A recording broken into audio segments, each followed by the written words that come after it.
Doctor मधु, आज आपको मैं छंद के विषय में पढ़ाऊंगी। छंद क्या होते हैं, छंदों का अर्थ होता है। देखो, सबसे पहले हम छंद की परिभाषा पढ़ेंगे। छंद होते क्या है कि जहां पर वर्ण, मात्रा, गति, यति, तुक, चरण, गण आदि पर बल दिया जाता है वो क्या कहलाते हैं, छंद। अब आता है छंद के अंग।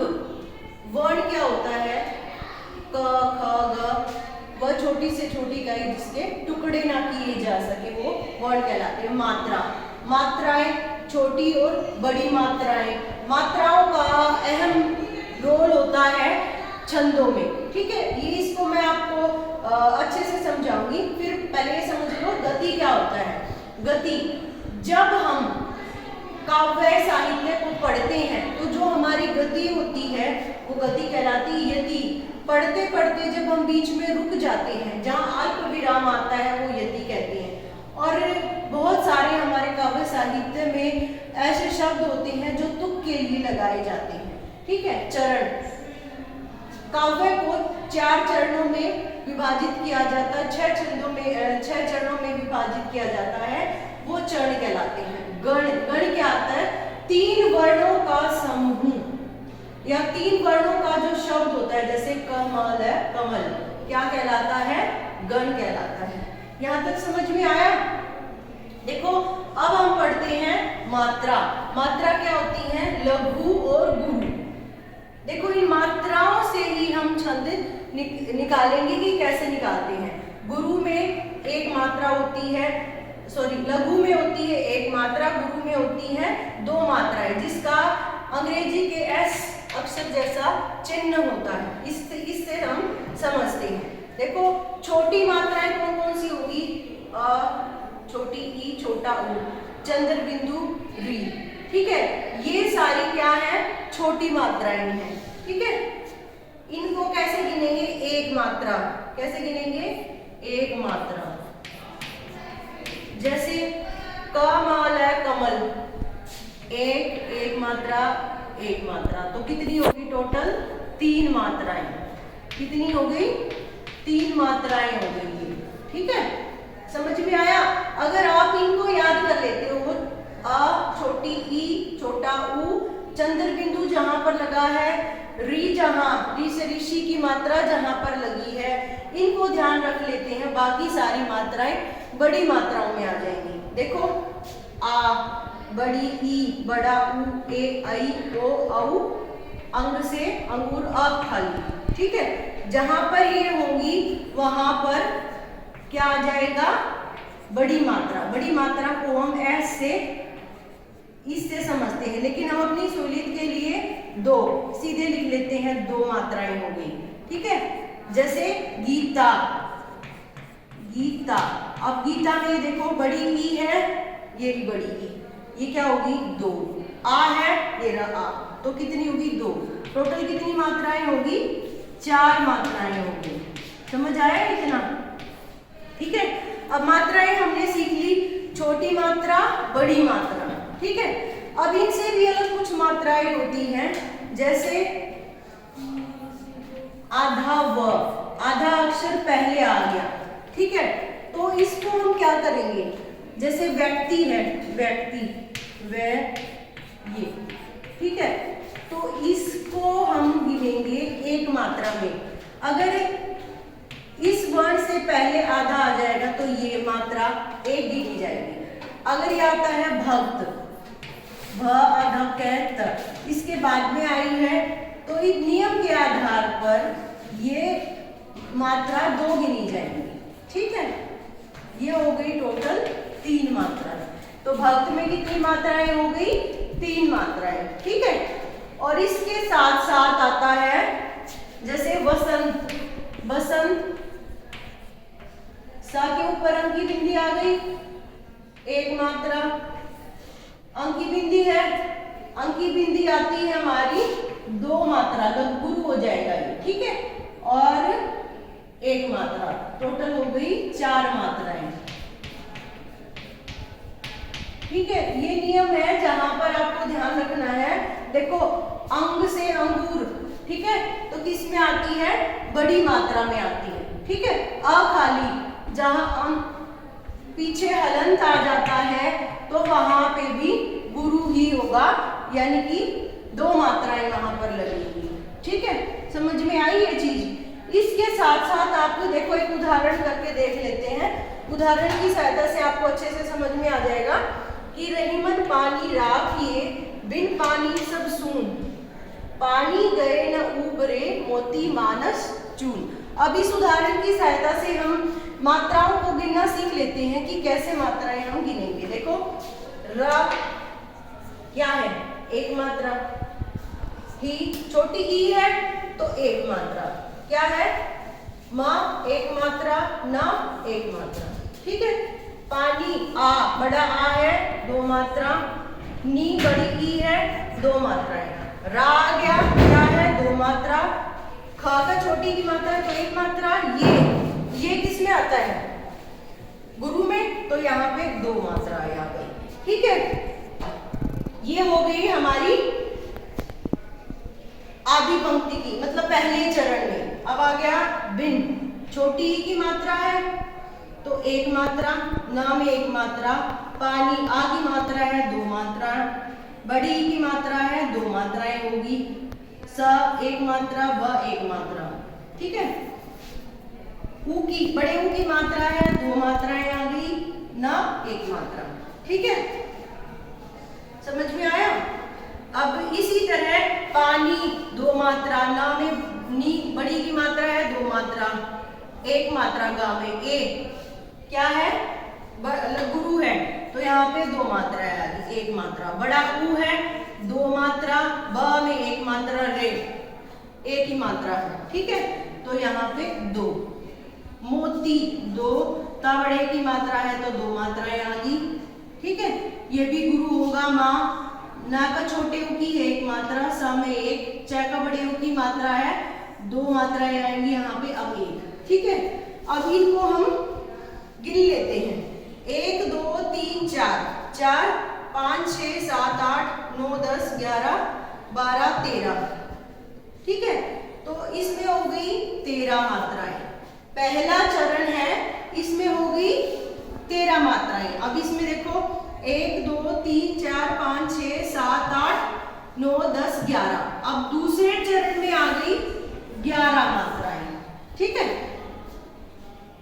इसी तरह देखो यहाँ पे हमने पढ़ा था, ये तो थी मात्राएं। अब आता चरण। देखो ये चरण है। चरण 4 चरण होते हैं, पहला, दूसरा, तीसरा, चौथा।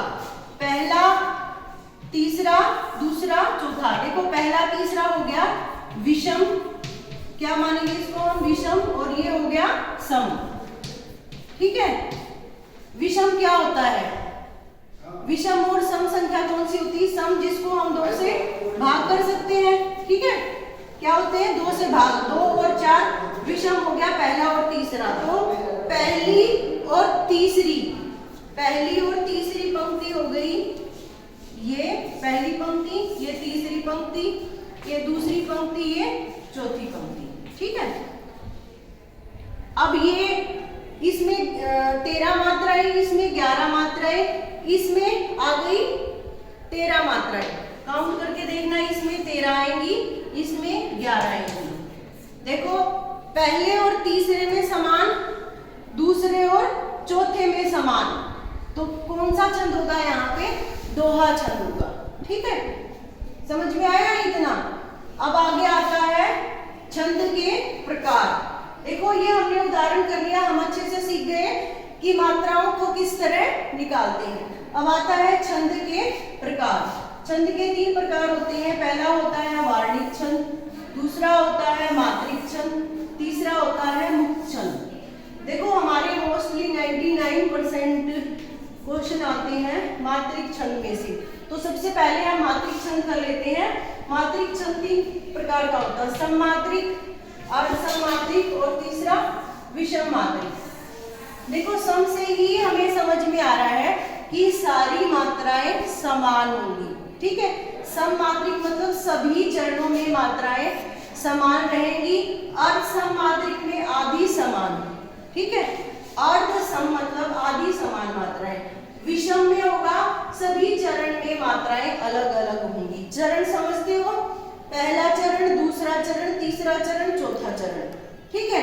तो इसमें भी अलग मात्राएं, इसमें भी और इसमें भी, इसमें भी। तो विषम में सभी चरण में भिन्न भिन्न मात्राएं होंगी, ठीक है। अब सबसे पहले करते हैं हम सममात्रिक।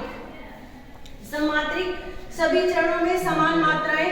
देखो एक ट्रिक है इसको याद करने की कि कौन कौन से इसमें छंद होते हैं।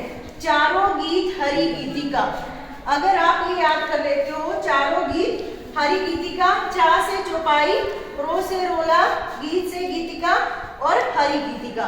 अगर हम ये याद कर लेते हैं चारों गीत हरि गीतिका, एक ट्रिक है ये कि चारों गीत हरि गीतिका से हमें क्या हो जाएगा कि सममात्रिक में कौन कौन से हो गए, चौपाई, रोला, गीत, हरि गीतिका, ठीक है।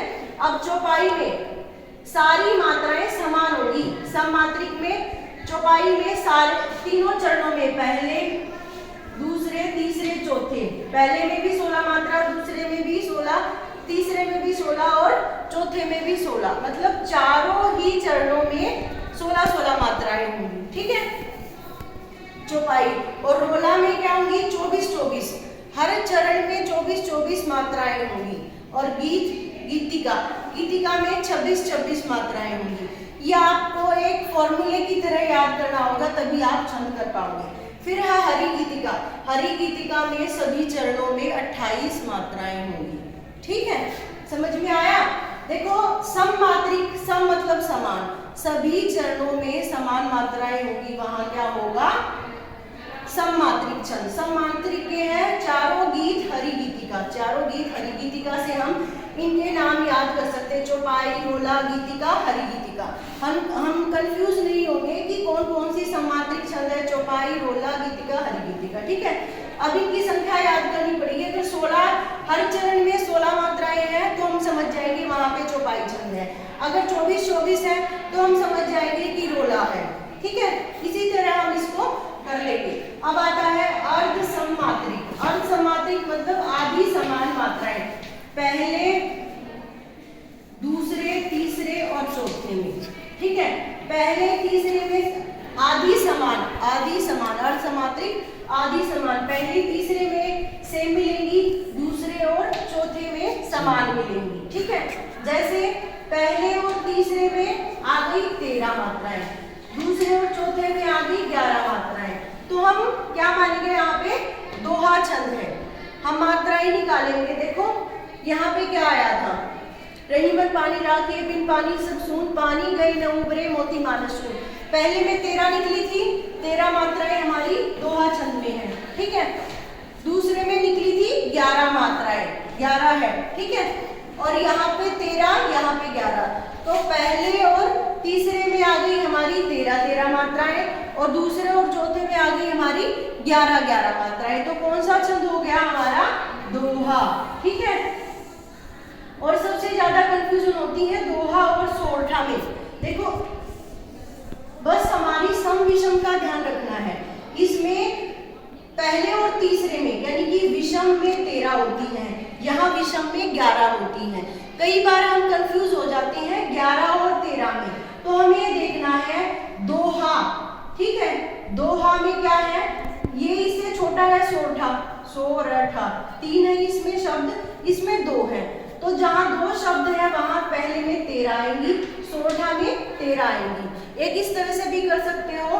देखो एक उदाहरण के तौर पर, जो भी छोटा भाई होता है वो सोचता है कि मेरे बड़े भाई को आगे आने का मौका मिले, तो वो अपने बड़े को आगे कर देता है। और सोरठा क्या है, बड़ा है, वो सोचता है मेरा छोटा भाई मेरे से आगे रहे।